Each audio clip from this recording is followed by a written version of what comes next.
Misericórdia. Misericórdia é um outro nome do amor de Deus. Quando a gente vai falar desse amor que deve descer até a nossa miséria, então a gente fala desse coração cordis que se une à miséria, a misericórdia de Deus. Essa misericórdia que se derrama abundantemente. Hoje nós vemos isso na primeira leitura, nos Atos dos Apóstolos. O Senhor vai derramando graça sobre graça na ação apostólica dos seus discípulos, a tal ponto que as pessoas queriam colocar os doentes pelo menos na sombra de quando eles passavam, porque até isso estava curando. O Senhor derrama o seu amor prodigioso sobre a humanidade, sobre nós.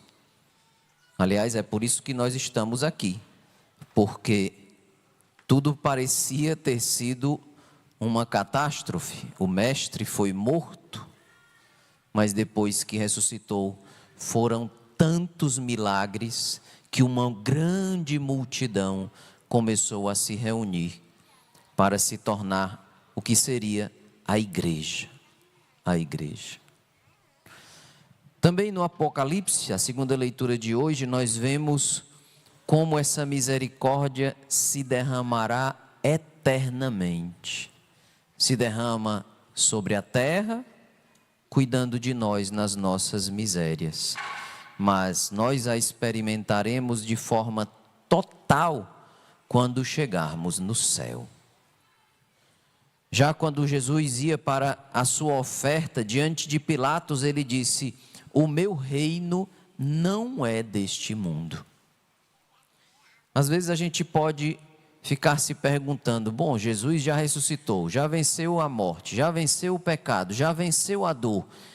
E que agonia é essa nesse nosso dia a dia, ainda com sofrimentos, com dores, né?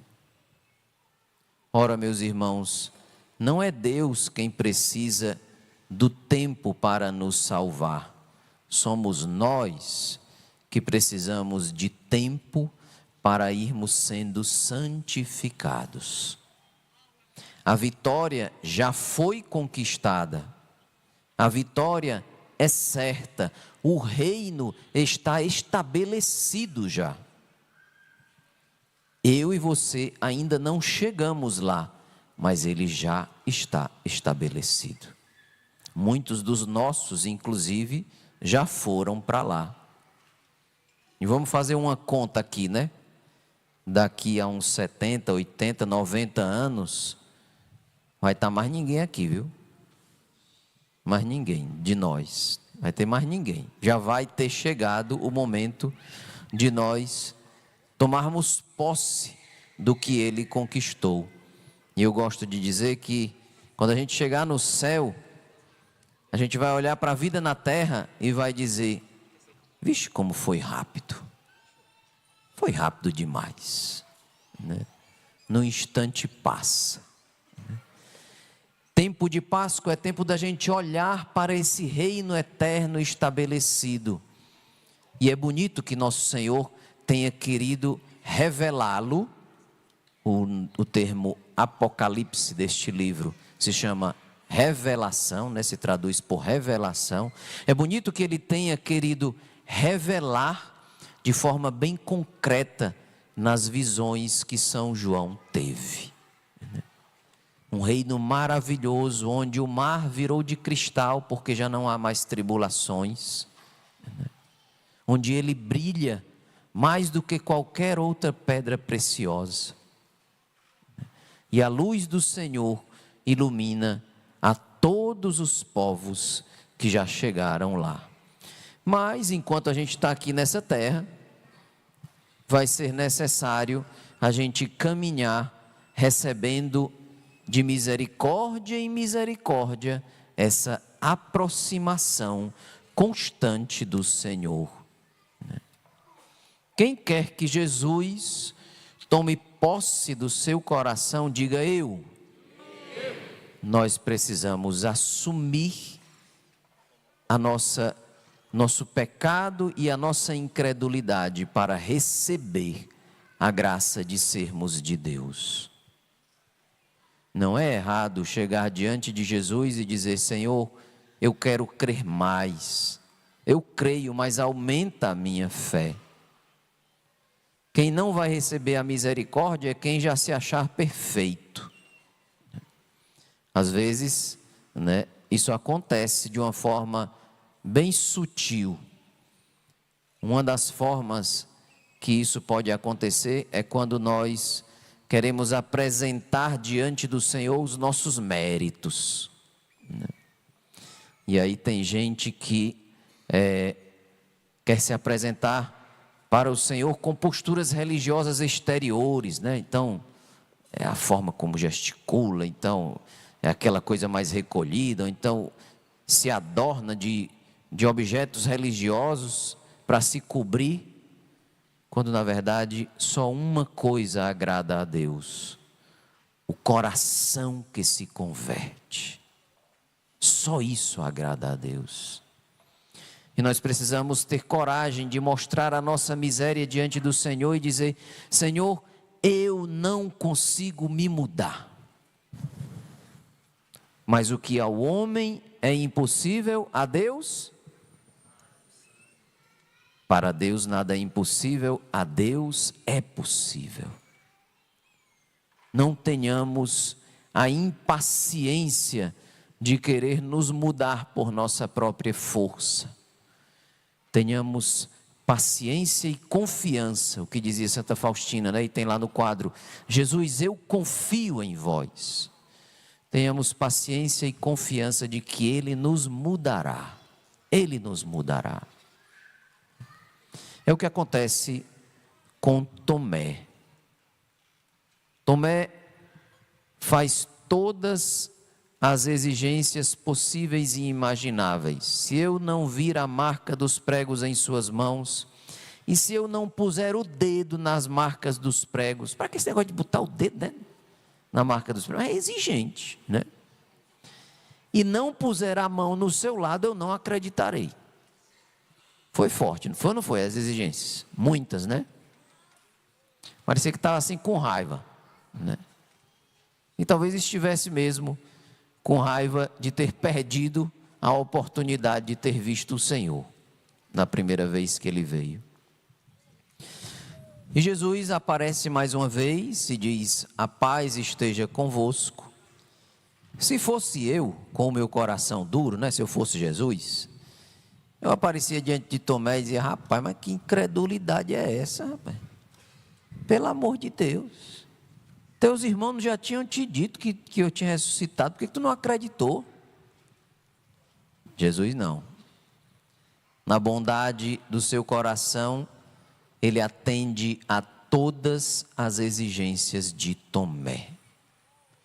Põe o teu dedo aqui, olha as minhas mãos, estende a tua mão e coloca no meu lado, e não sejas incrédulo, mas fiel.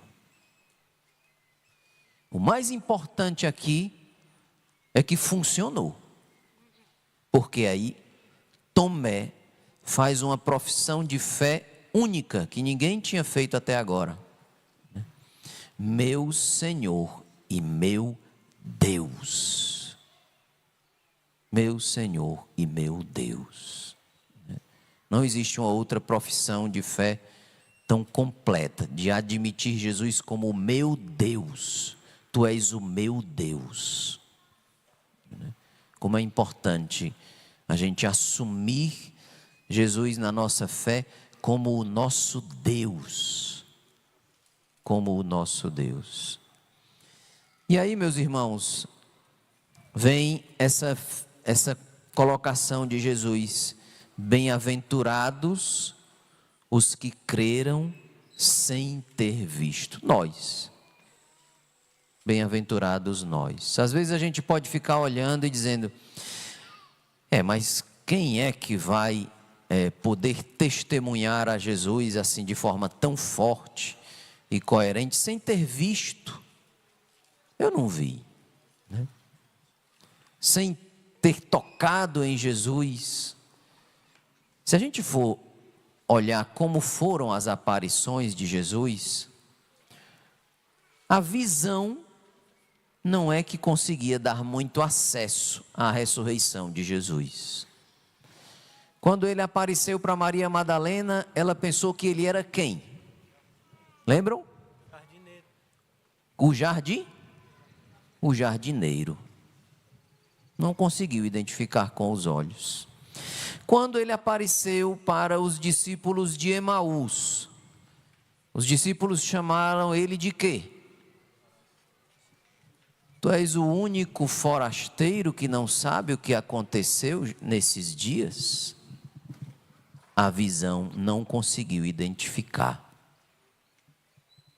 E o que então dava acesso à ressurreição de Jesus? O que dava acesso à ressurreição de Jesus não eram os sentidos, não era o tocar, o ver. O que dava acesso era a graça que Deus derramava naquele que estava recebendo a experiência de encontrar-se com Jesus ressuscitado. Para Maria Madalena ele diz Maria, e a chama para a fé. Os discípulos de Emaús, como foi que eles identificaram o Senhor? Quando foi? Ao partir o pão, lhes foi comunicada a graça da fé na ressurreição. Também nós não vamos acreditar na ressurreição de Jesus quando virmos com esses olhos que a terra há de comer, como diz o outro, né? Mas quando o nosso coração for iluminado pela força da ressurreição de Cristo. E isso está disponível para cada um de nós. Para cada um de nós. É a partir desses princípios que eu gosto de dizer. Tomé não se tornou um homem que cria porque tocou e porque viu, mas porque Jesus ministrou sobre ele esta fé quando disse: torna-te um homem de fé. E essa fé entrou no seu coração. A fé é um mistério, gente. A fé é um mistério, mas é muito real. É um mistério porque nos supera, mas é tão real que nós estamos tudinho aqui. E ninguém viu Jesus com esses olhos. Eu me lembro que quando eu voltei do acampamento, né? Eu era ateu, fui para o acampamento de jovens aos 16 anos, tive uma experiência que dividiu a minha vida ao meio, voltei para a escola e lá no colégio o pessoal dizia: rapaz, vamos para as festas, vamos fazer as coisas que a gente fazia antes, né? E eu dizia: não vou não, né? Aí o professor dizia: por que você está crendo agora? O professor era ateu também, falava contra a igreja, dizia: e você o que é que tem para dizer? Eu só sabia dizer uma coisa, professor, e também dizia para meus colegas: a experiência que eu tive com Deus é mais forte do que isso aí, tudo que o senhor está dizendo. Muito mais forte, muito mais real. Muito mais real. Nós, meus irmãos, não somos testemunhas de segunda categoria de que Jesus ressuscitou. Nós somos testemunhas de forma pessoal, concreta e convicta de que Jesus ressuscitou. E hoje, Jesus ressuscitado vem nos encontrar nas nossas misérias. Nas nossas misérias. Nos despedimos agora de um Papa que também foi um Papa da misericórdia, né? Sou muito grato ao Papa Francisco de ter me escolhido também para ser um missionário, um sacerdote missionário da misericórdia. Uma graça muito grande, né? E o Senhor nos dá esse tempo de misericórdia como que dizendo: não adianta tentar outro caminho. Gente, vamos falar a verdade. Tem gente dentro da igreja que está assustado com o que está acontecendo com o mundo. Ah, porque é muita guerra. Ah, porque o mundo está se perdendo. Ah, porque as famílias estão se destroçando. Ah, porque não estamos vivendo um tempo fácil. Vamos falar a verdade, né? Mas essas pessoas se assustam e querem se esconder numa espécie de um tradicionalismo, como se colocar um véu na cabeça fosse resolver tudo. Ah, porque eu vou, me esconder aqui desse mundo. Nós não fomos chamados a nos esconder do mundo. Nós fomos chamados a descer até o mundo para encontrar os miseráveis. Porque nós, miseráveis, fomos encontrados. Não existe outro caminho para a vida cristã nesse tempo, senão a misericórdia. Ah, mas eu desço no mundo e eu peco também. Levanta-te, pede perdão e começa de novo. Só tem esse caminho. Não existe caminho de perfeição total nessa terra. Nós temos que mostrar a nossa miséria diante de Deus e dizer: Senhor, eu quero lutar, não quero mais pecar não, mas eu preciso do teu perdão, eu preciso da tua graça. Peçamos então, meus irmãos, que nós andemos constantemente com esse remédio que o Senhor nos deu para esse tempo. Está fácil ser cristão, sim ou não, gente? Não está fácil, mas não adianta se esconder.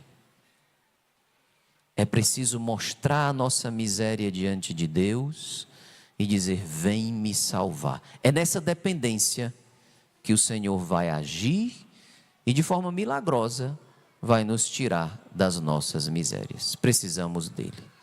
Louvado seja nosso Senhor Jesus Cristo.